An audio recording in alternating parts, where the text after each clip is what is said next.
Let's do this. The Cult of Hockey podcast by the faithful and for the faithful. I'm David Staples of the Edmonton Journal, and I'm here today with Bruce. Hey, I look David. down at uh, not literally, or I guess literally. I look down at it, not figuratively, because you're like my computer's lower than my camera, so it always looks like I'm looking down at you. I don't know why I just said. How are you doing? Well, I'm doing all right. I sometimes see on our end results that one of our heads is higher than the other one, and our we need a producer, man. But I guess we'll just have to soldier on and get it as close as we can. It's all about the opinions, eh? Uh, that's right. It's what we. No one looks at us. Hopefully. All right, Bruce. We're going to talk about a few things today. We're going to talk about the NHL season resuming. The latest word from Ryan Rishaug, Brian Burke, maybe some others on that, and just how frickin' long it's taking for them to gear up. And I have a theory on this, which I'm going to expound upon, of course. Mm-hmm. Um, we're going to talk about the latest news on Jesse Puljujarvi, Mm-hmm. Dmitry Samorukov, Leon Draisaitl, and is that it? Oh, and we're going to talk about our prospect series, which is actually related to the first point.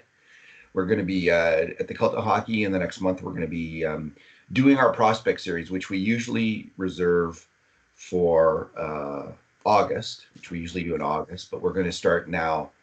So Bruce, the reason we're starting the prospect series now is although we have the playoffs against Chicago Blackhawks coming up, there's not really a lot to say about that series in the next.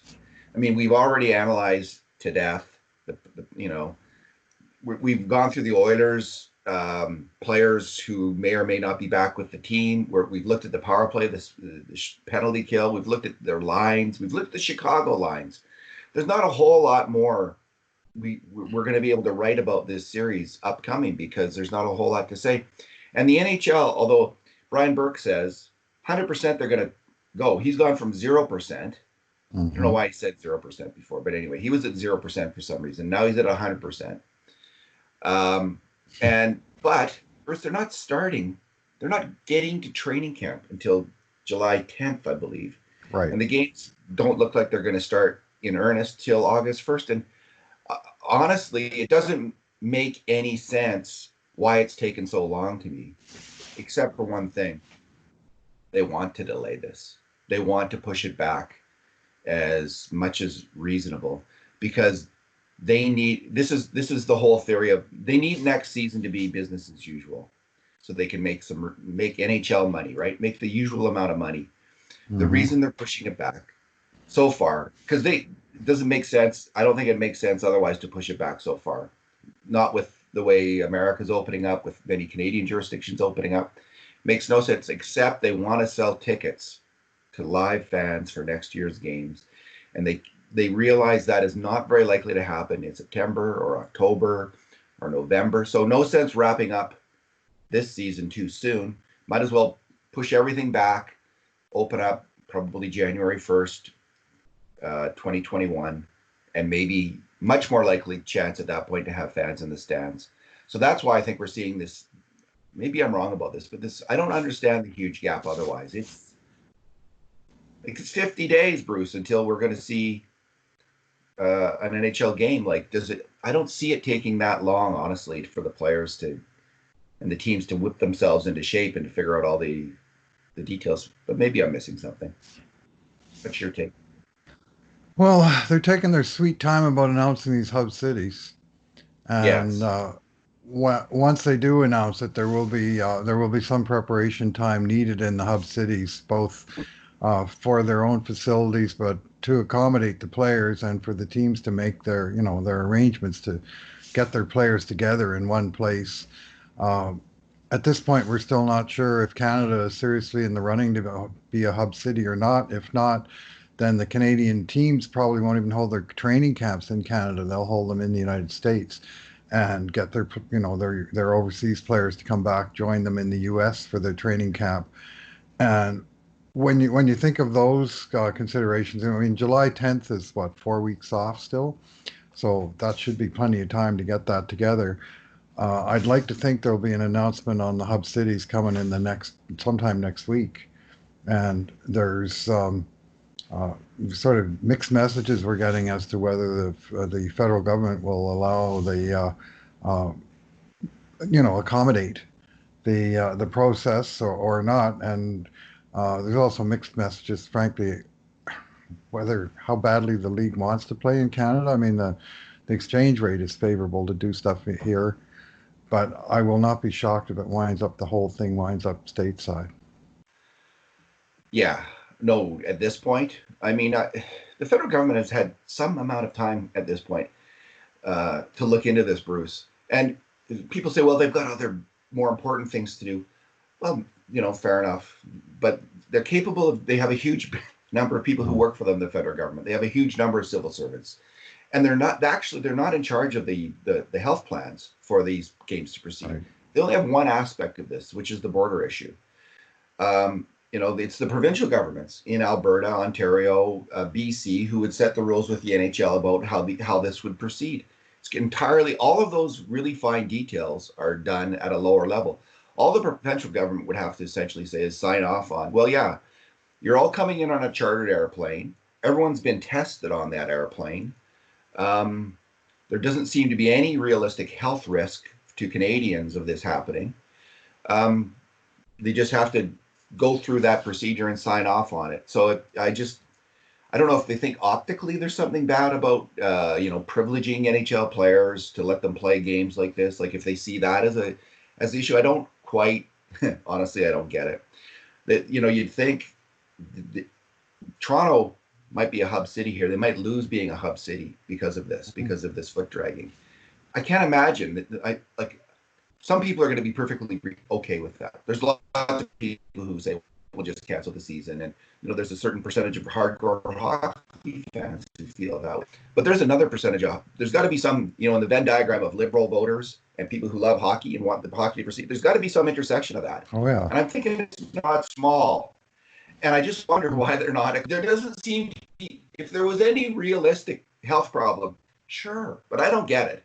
And I'm getting a little frustrated by it, but I'll just set that aside. Maybe there's something I don't understand about this whole thing, and maybe there's good reasons. But I think the NHL teams actually threatening to hold their training camps in the United States might be kind of the spur to get the federal government to get off its butt and make a decision here, because that's kind of like, what, you got to go to the States for your training camp? You can't even have that in your home city.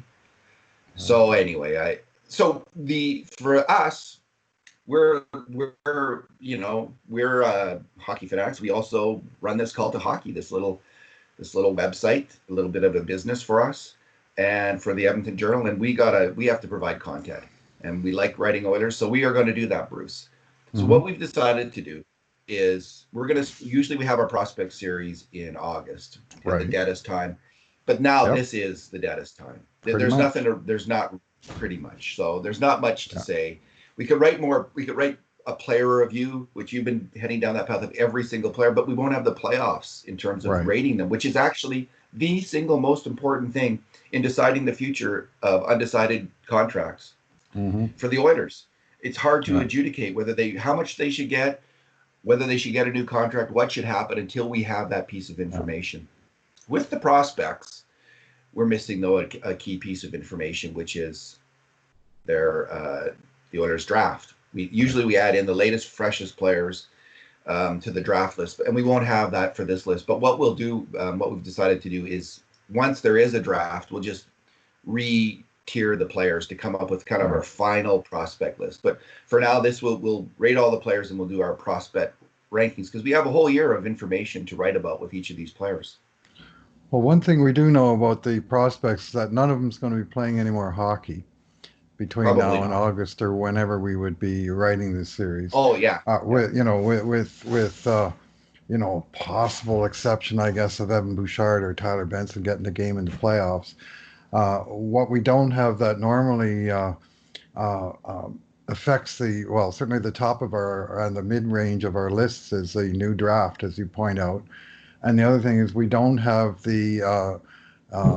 as yet the denouement that usually happens on June 30th when the Oilers and other teams decide whether or not to renew or not renew expiring contracts. So we have players like Shane Starrett, Cameron Hebig, Logan Day, that were on our prospects last year, and by default they're still on the list, even though by the time we get to August, we may find out those guys are no longer in the organization. So all we can do really, I think, is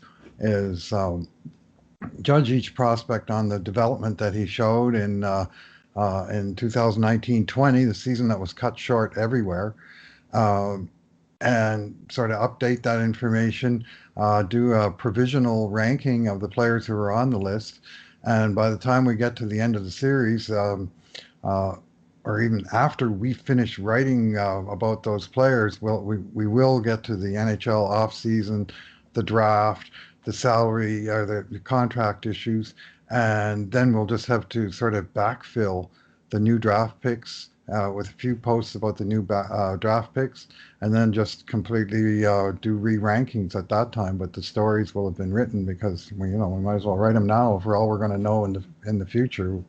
We already know what we're going to know. So either way, if we do player reviews, we don't have playoffs. We do prospect profiles, we don't have the draft, and we don't have the contract situation. So there's I keep going back to this. Uh, it's like a game that got stopped in the middle of a period for a catastrophic event, and the Zamboni is out when it shouldn't be out there, and you're kind of waiting and wondering what's going to happen next. Well, that's where we are, and that's how we're going to compromise. And at least the stories about the prospects will be valid, even as the rankings are, as I say, provisional. Yeah, and you know what? The rankings we're going to be writing profiles of the top 20 players. Mm-hmm. I think there would realistically be, unless the Oilers trade for a bunch of picks, there's probably going to be, like the Oilers have a first pick this year, right? Yep. It's going to be in the 20th overall range, or maybe if they win the cup, it'll be 30th overall, 31st overall. Bruce.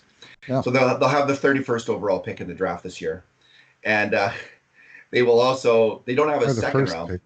They don't have either the first pick of the 31st. We can both agree on that. Yeah. And they won't have a second pick unless they trade for one. They traded that away in the Andreas Athanasiou trade. Mm-hmm. And they might not have a third pick, depending on how the NHL rules on the James Neal Milan Lucic situation.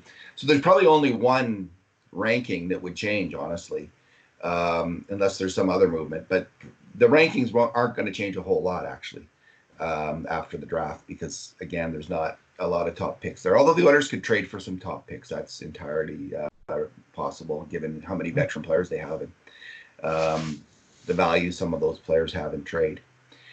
All right, let's talk, Bruce, about I should add one final thing.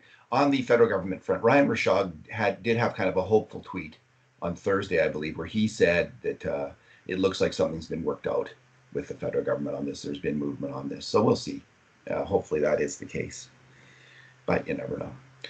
Bruce, there was some news this week on two different players, Dmitry Samorukov and Jesse Puljujarvi. Mm-hmm. Let's start with Samorukov. Okay. You wrote a post on that. What happened? I did. From all reports out of Russia, with the usual dodgy Russian interpretation, but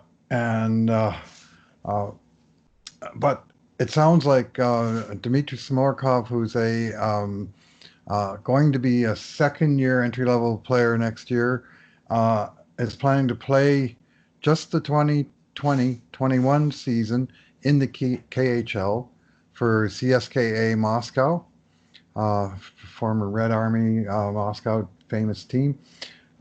He signed for not even signed, but they kind of agreed, and I think he'll be loaned by the Oilers because Holland was in on it. There were some good quotes that Mark Spector got directly from Ken Holland, and it's not an ideal situation for the Oilers, but guess what? There is no ideal situation going forward. And for me, the most important thing is what's ideal for this player. And if he's going to be playing in his own backyard and starting up playing hockey at the normal time in September and playing a normal season in a league that we're pretty sure is going to run next year. Uh, Whereas the AHL, honestly, David, I got questions as to what and how and in what form the AHL is even going to be in this upcoming season.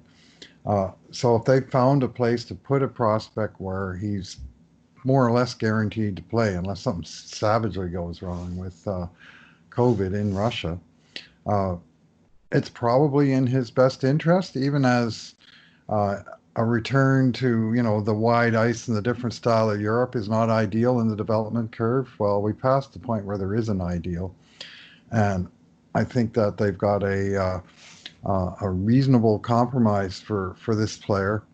And I mean, if you look at it from a player's point of view, imagine you're from Russia and you've decided you're going to leave your family and come over to North America to pursue your hockey career. Now you're being told that, okay, next year, not only you're unlikely to make the NHL team again, but we're really not sure when the season's going to start. We're going to stash you down in California for a few months while things settle out. Like, it's not an enticing situation at all.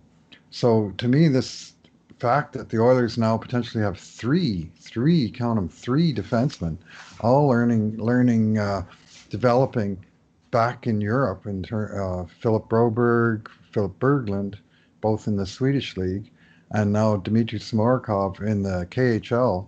I mean, those are the two top leagues over there, as good or better than the AHL. They'll be playing against men. I think from a Oilers perspective, given that these are not guys that they would likely be calling up during the 2021 season because they got depth of young guys ahead of them. It's not the worst thing at all that they just stash them in Europe and let them play and develop in very good leagues over there.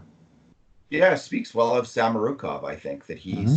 he's charted this out and looking at things and is picking Moscow over California um, next fall. You know, he Well, he's he's um, he's putting hockey first here, and he had a decent opening season in the AHL, not unlike the seasons that Ethan Bear and Caleb Jones had in their right, first year in the AHL. especially Jones.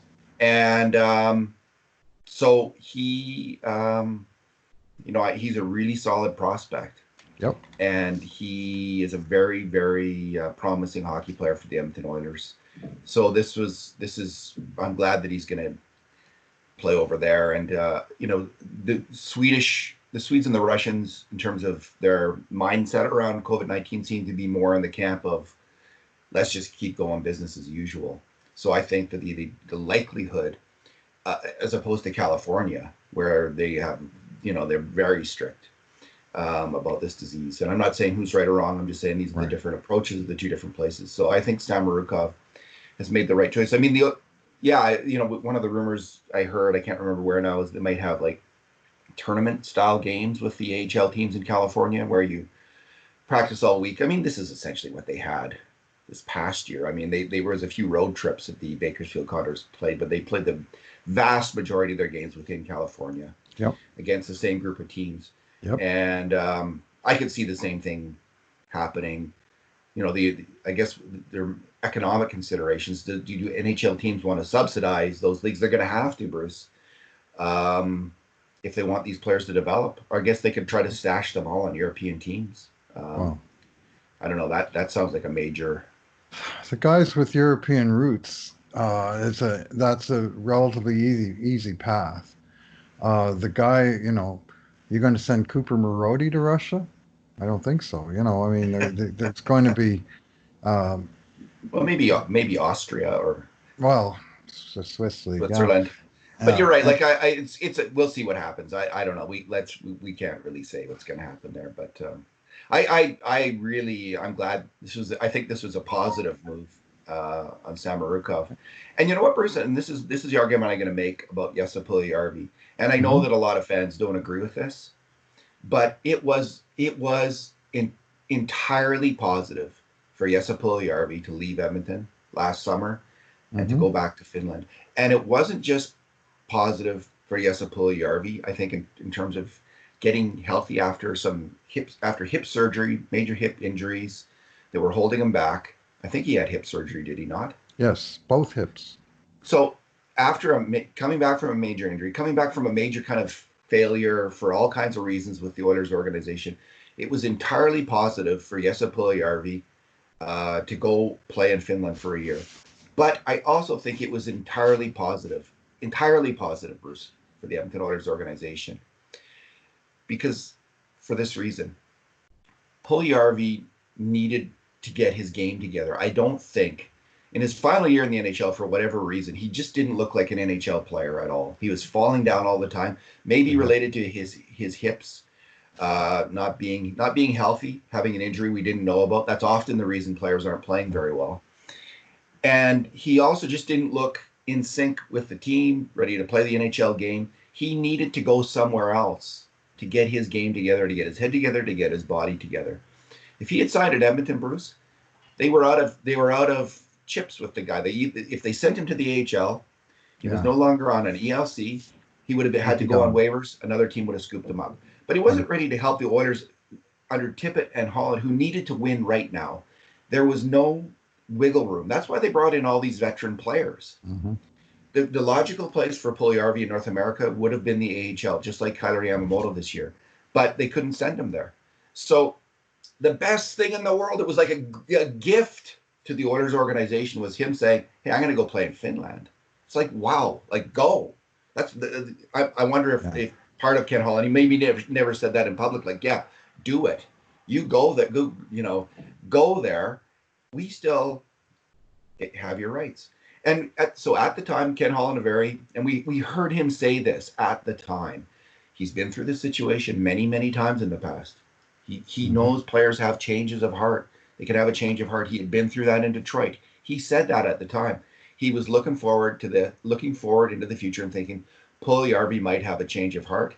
And lo and behold, in the last couple of months, I guess he said it twice, according to Twitter writer Murray Lonborg, who's paid close attention to this. He first said this about a month or so ago, and now he said it again to a Finnish newspaper writer who's confirmed the quote to me. I got in touch with him on Twitter when he asked Puljujärvi, "Would you ever go back to Edmonton?" Puljujärvi waited for a moment and said, "Never say never." Right. So a big change in Puljujärvi's position, that he now sounds like he might be open to coming back to Edmonton. So I just see this whole thing was Puljujärvi and his agent shaking the box, making things better for the player. They took a lot of criticism in Edmonton for doing it, but it's I think it worked out for Puljujärvi and for the Edmonton Oilers. Yeah, this business of the waiver exemption was pretty big because they were out of options, having basically fumbled away all 3 years of his entry level contract with really mismanagement. I think originally Chiarelli had. I mean, we've never heard this explicitly stated, but Occam's razor tells us the simplest solution is most likely the truth. And the simplest solution of why Jesse Puljujärvi stayed with the Edmonton Oilers for exactly 41 games in 2016-17 before being sent down to the minors was to vest the first year of his entry-level contract. And he wasn't ready. And he was really not, he spent a lot of time in the press box.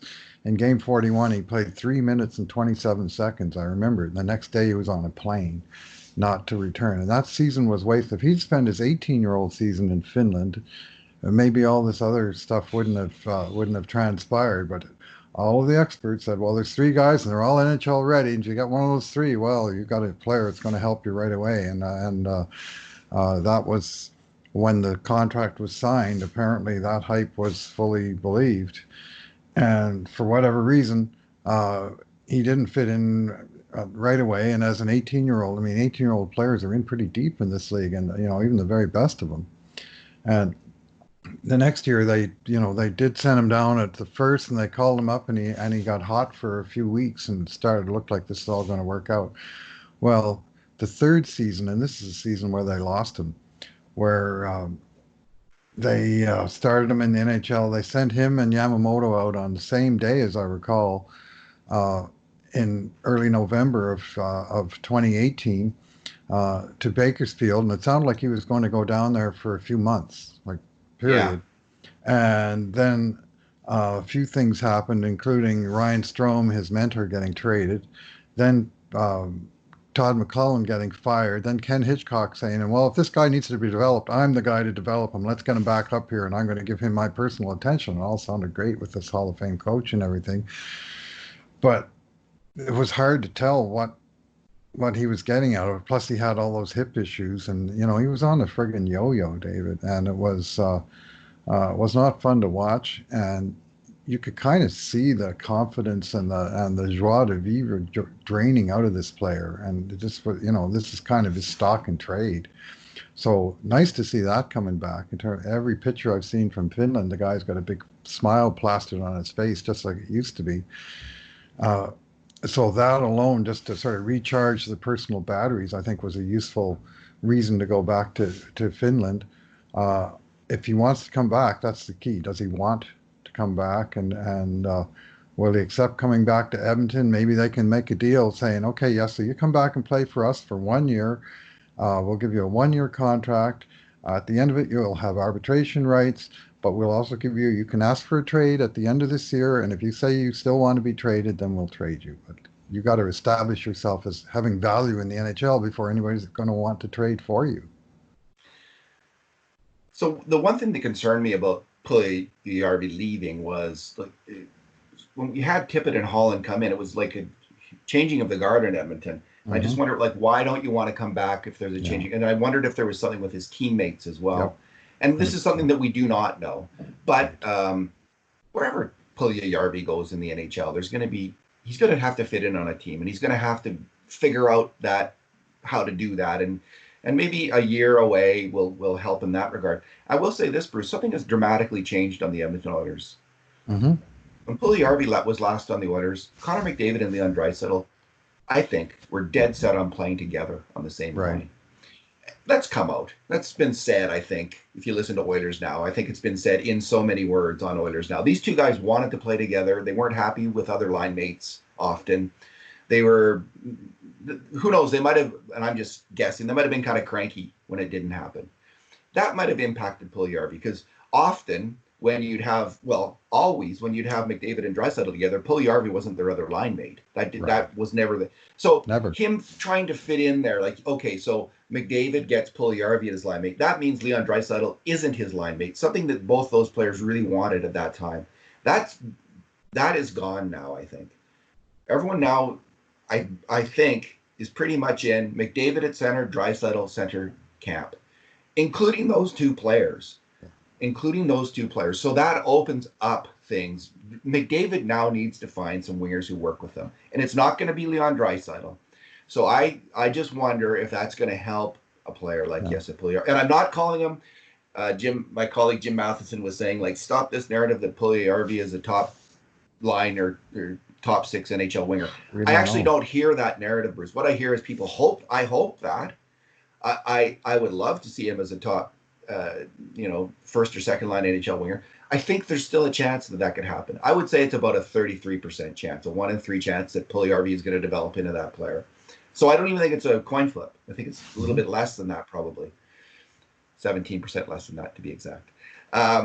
But I do think he has that chance with McDavid, and if he doesn't make it, like, he could be a heck of a third line winger too. Like, I think he's a good NHL player in there somewhere, but we'll see if that happens at Edmonton. I hope it does. I still hope it does. Well, the thing about the realignment of McDavid and Draisaitl is when they were playing together, you could play exactly one winger with McDavid and Draisaitl. With them apart, there's room for 4 wingers. Yeah, like, there's 4 times as much opportunity for a winger to play on a line with one of McDavid or Draisaitl as there was for a winger to play with both of them. And whereas, the two together, a winger like Patrick Maroon or arguably Zach Kassian took advantage of that. You had other guys kind of, in less good positions, let's put it that way. So the idea that they've been realigned vertically, and as Dave Tippett so cleverly said, what Connor and Leon like is winning. When they asked him if they liked playing separately, he said, no uncertain terms. Connor and Leon like winning, and who's gonna argue with that? Not Connor or Leon. And it was working. So I think they've come to grips with that idea that they can have fun winning. They're going to get their time together on the power play. They had lots of fun on the power play. You know, uh, they're going to get the big minutes and their chances, and they can each impact the game. At separate times. Between them, they have a bigger impact over a much larger percentage of a game when they're separated than when they're together. When they're together, 20 minutes, 22 minutes, whatever, all the rest of the time they're on the bench. Whereas in the current arrangement, they're on the ice together for 3-4 minutes together, power play, maybe a couple shifts after penalty kill, and otherwise each has 15 minutes away from the other. And so between them, they're on the ice well over half the time, one of them. And that's a way, way better arrangement for them and also for the potential wingers that they might play with.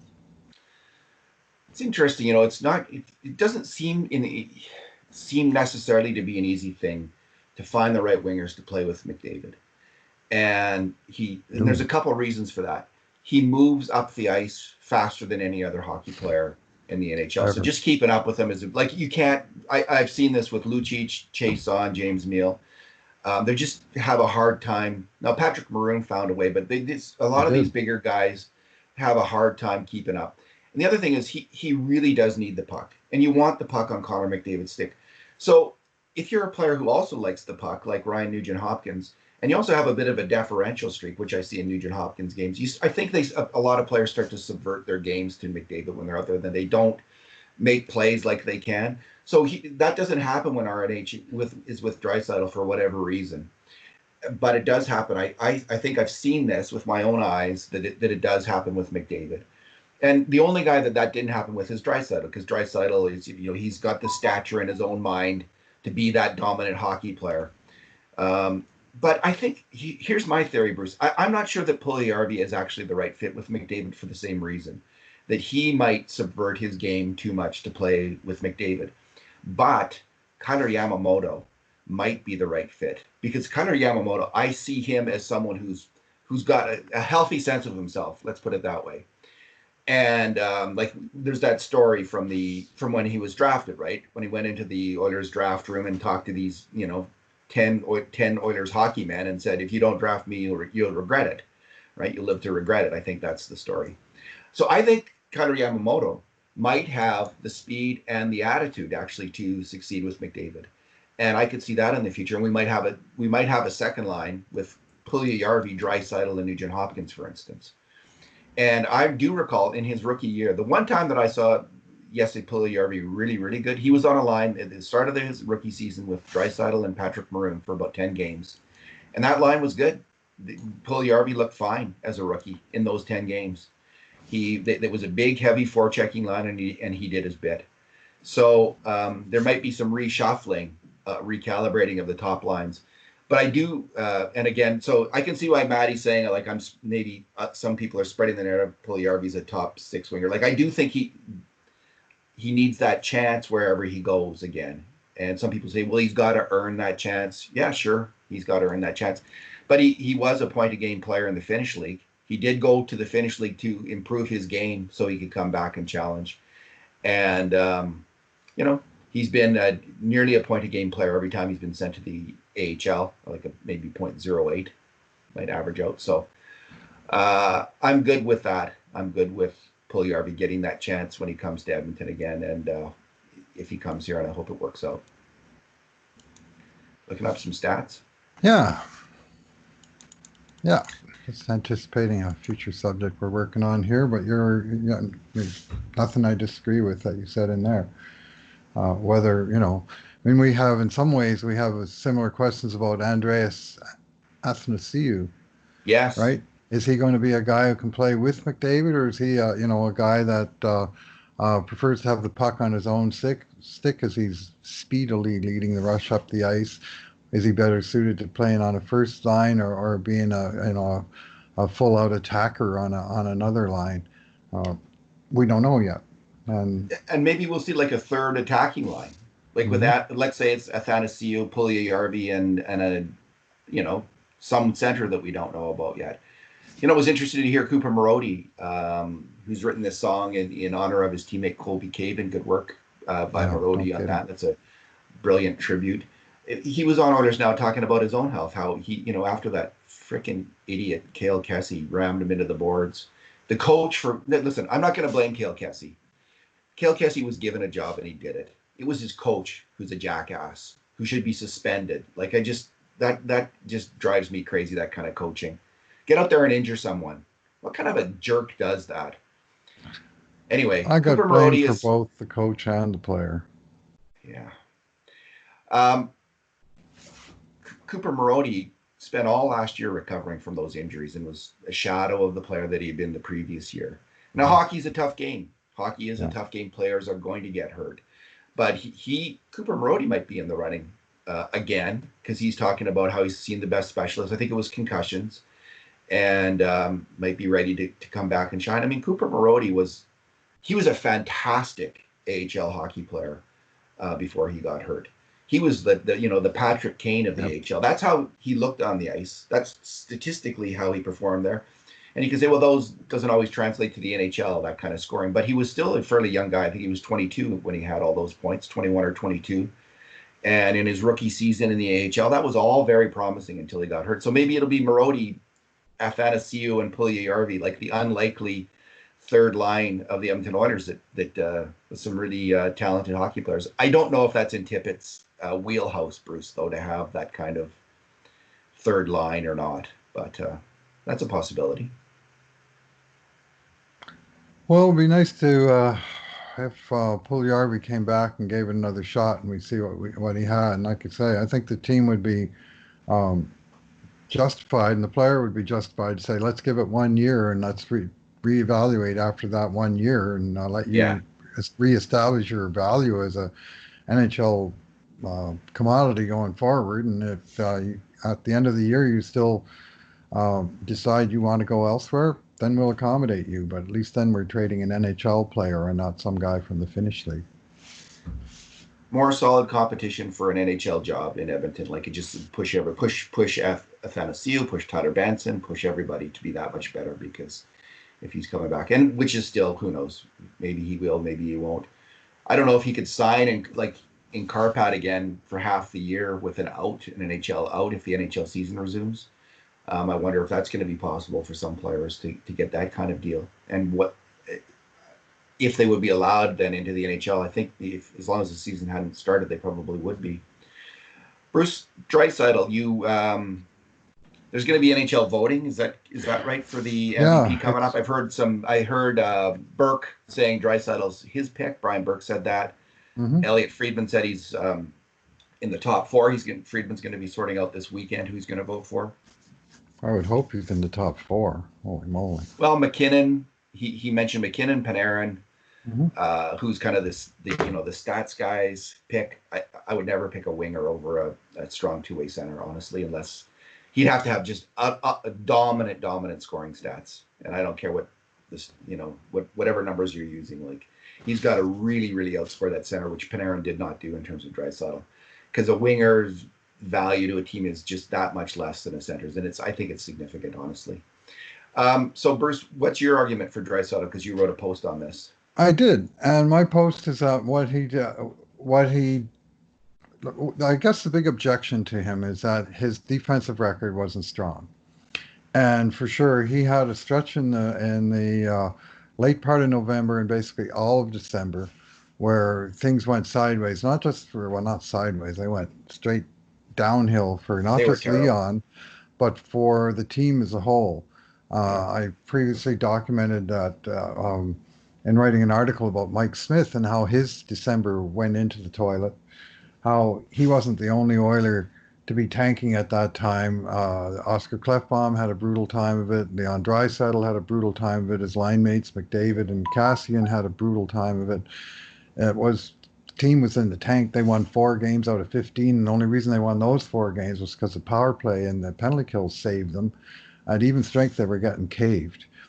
And if you were to look at those weeks in isolation, then no way is Draisaitl within 100 miles of being an MVP candidate. what you have to look at is the context of the caliber of his play, both before and after that. In October, Leon became the first NHL player this century to score 25 points in October. He and the Oilers got off to a strong start right away. Through the first quarter of the season, he was leading the league and averaging well north of, I think, 1.6 points per game at that point. Then came the dip, if you want to call it that. It was like it had the profile of a bungee jump. He just like he went off a cliff and then he sprang right back. And then in January, from the beginning of January, when they put him back at center and put him on his own line, from there to the end, they were just running wild. I mean, you want to talk about Leon defensive record? Uh, that's what I was just looking up. From January 1st to the end of the season, he was on the ice for over 8 hours at even strength, and per hour, 4.06 goals for, 1.97 goals against. Like that line was excelling offensively and defensively. They were outscoring the other teams like crazy. And that line was what propelled the Oilers to a 17-8-5 record in their final 30 games. And as good as his wingers were, which were very, very good, Leon was the straw that stirred the drink, as Reggie Jackson once said. And the puck went through his stick more than anybody else. He was the guy with the most sort of two-way responsibility as the center on the line, and he got the job done at both ends. Once they sorted out what position he was playing, I mean, some of those defensive woes, and you and I have talked about this often, was the business having two offensive centers on the same line, and some of the defensive assignments going a little bit sideways, and depending on how you view the play, who was F1, who was supposed to do this, who was supposed to do that. And I think, Leon and Connor together, for all their offensive strengths, behind their own blue line, they're not a wonderful combination together. And getting that sorted out was a big part of Tippett's success in turning his team around. They really aren't, McDavid. And I remember because after they broke them up, they were out on the same shift a few times, and I just was on pins and needles waiting for the mistake to happen between the two of them. Even after they were broken up, and had time apart, they just don't seem to be able to play together very well in the defensive zone. They're just out of sync. No, no one's covering the defensive slot well enough. And you put McDavid on his own out there, he gets it done okay in the defensive zone as a center. Put Draisaitl out there on his own, he gets it done better than okay. Like I think when it is his primary job, he tends to take it very seriously, and he does a great job or a good job. But together, it's just, I don't like seeing it. I get nervous now. Maybe it's because of what happened. It's obviously because it's how it fell apart so badly in December. But they're just, it's not working. The other aspect, of course, that a lot of the statistical analysis has always been focused on 5-on-5 play. Yes. And people will say, yeah, that's, the majority of the game is played 5-on-5. And it's where I guess the majority of games are won and lost, but certainly not all games. There was more than a few games this year where the Oilers lost the game 5-on-5 and won it because they scored 2 power play goals and the other team didn't score any. And chances were very, very high that Leon and Connor or both would be in on those power play goals. Leon wound up leading the league in power play points. He had 44 power play points, and if the season hadn't been stopped when it did, he was on track to be the first player to get 50 power play points in the season since 2006-07, when the Shanahan Summit was still kind of in effect, and teams were getting 5 and 6 power play chances a game, not the 3 they're getting now. Like literally in 06-07, there was 163% the number of power play opportunities that there was in 2019-20. So I guess people are more inclined to score 50 points when you had that many power plays. So Edmonton's power play was devastating in its efficiency. The 29.5% conversion rate, goals for rate, was the highest by any NHL team since Edmonton entered the league in 1979. The only teams that had a higher power play conversion rate since they kept power play stats in 77 were the New York Islanders of the 78, 79 era before the merger. they had a year over 30%. But the Oilers, literally in the last 40 seasons, this was the best conversion rate of any power play. And Really? yet, yeah, and yet if you look at it, from the defensive standpoint, Leon was on the ice for 56 goals for, 10 against. So he was plus 46 on the power play, the best in the entire league. But for plus minus, he was minus 10 because they don't rate power play goals for. They do rate shorthanded goals against. It's a big major flaw in the plus minus system. But you get people looking at, well, he was a minus player, and he was minus 10 on power plays despite all those goals. And he was minus 4 on empty net situations. And even strength, he was an outscorer and very much an outscorer in the second half of the season. And and then top of that, he was also good on the penalty kill. The other teams, when Leon was on the ice 4-on-5, scored 2 goals per 60. And when the Oilers were on the ice on the power play, 12 goals per 60. Like just a huge, huge difference that doesn't show up anywhere in the 5-on-5 stats. And all due respect to Panarin, I mean, he is an offensive specialist. Wingers are offensive specialists. 80% of their job is the attack and 20% is defense. Mm-hmm. And does anyone really think that Artemi Panarin is anywhere close to Leon Draisaitl as a defensive hockey player? If you put Oh, Artemi yeah. Panarin at center, if you put him at center, how do you think he'd do in those battles down low and covering in front of that? No, maybe he'd be good. Maybe he's such a good player, but he's not asked to do that, and it's probably for a reason. And He's a Draisaitl winger. is asked to do that Now he is, for a yeah. reason. Yeah, as a center, and he was with McDavid. It was always like they took turns being the center. Like they was like some people said Draisaitl's the winger. Not really. Like they were both playing. This was the problem. They were confused about their roles because they were switching off and on. So, like Artemi Panarin is a fantastic attacking hockey player. He is a brilliant attacker. There is no doubt about it. But he is not Leon Draisaitl.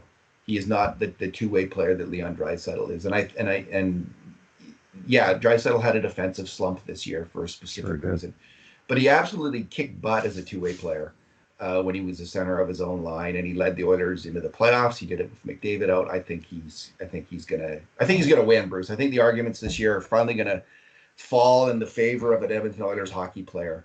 He's not gonna get Paul Caulfield out of this trophy. The vote's going to be closer than you would expect. I mean, um, in the last since the salary cap era, so I went back 2005, Yeah, and there's been 5 previous guys who won the scoring title by more than 10 points, and they all cleaned up on the Hart Trophy. They won by 30 to 60% in the vote yeah. for the Hart Trophy. Leon will probably win by less than that because there's enough of this objections out there, and he's so lowly thought of. David, last year, I look in looking at the votes, I realized last year that Leon did not get a single vote for a Hart Trophy, not even the fifth place vote for Hart Trophy. He was the first player since Evgeny Malkin in 2011-12 to score 50 goals and 50 assists in the same season. That is no mean feat. First guy in 7 years to do it. When Malkin did it, he was the MVP with 99% of the vote. When Leon did it, 0 votes. Like, it's incredible. It's like these people that never watch Edmonton play. They watch highlights and they say, well, that McDavid's pretty good. The rest of the team must suck if they're not in first place. And it drives me nuts. Like, hello? Like, this guy's been killing it for a while. Anyway, we'll see if it straightens out. But I think if nothing else was proven this year, it's that the Oilers are not just a one-man team. When McDavid was out, uh, uh, and Leon had to, carry the first line load against top opposing checkers and so on for a stretch. He killed it. His line killed it. The Oilers managed to hold their own during that stretch of games, and he's, there's so many games in the season. I mean, this is the other thing. Numbers are numbers. It's not all about numbers. I mean, writers are doing the voting. The writers are about narrative, and the narrative is, geez, Oilers came back to win. Leon scored 2 in the third period, and they won 3-2. He's the first star of the game. Well, the MVP is kind of like picking the first star of the whole season, and it's a. I think he's made a very strong case for himself, and there are some strong competitors. Nathan MacKinnon for Nathan sure. MacKinnon Artemi for sure. Panarin for sure. You could make a case for David Pasternak. Um, some people like Connor Hellebuyck as a MVP candidate. I see him as a Vezina candidate, but uh, there's alternatives out there. But I think the winning the scoring title by 13 points, uh, which is basically I think the second biggest margin since the lockout. I think that he'll get sort of rank and file votes based on that, and probably will cop the award. All righty. Well, Bruce, let's leave it there for today. Thanks for talking. All right, thanks for listening, everyone. And in the meantime, and in between times, this has been another edition of the Cult of Hockey podcast.